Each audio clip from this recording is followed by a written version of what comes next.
Funsionariu rihun resin maksud reforma obrigatoiru e tinan rihun resin maioria husi Ministeiru Edukasaun. Presidente Comissão Função Pública HTTN, da Daune Sira Halo uma linha coordenação na instituição do Estado Sira, quando para funcionário público Sira nebe idade liu ona ne nulo resin lima, onde prepara para reforma obrigatória e atinangoin. Presidente ne informa tuirlista nebema que a Comissão Função Pública, funcionário Sira nebema que a reforma e atinangoin, rihun rua resin, para clio husi Ministério Edukasaun. Ministério Edukasaun maka número ba reforma ne para clio, quase 1000 resin.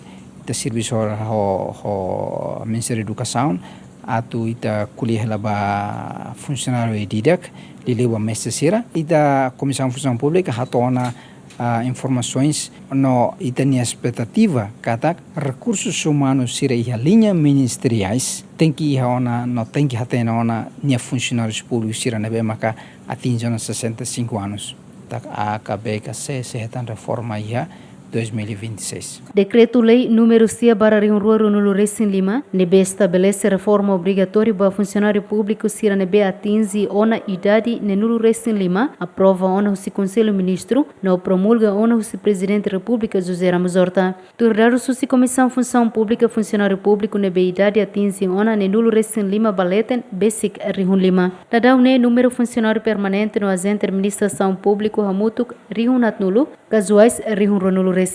Santina de Jesus, Jacinto Fuca, GMN.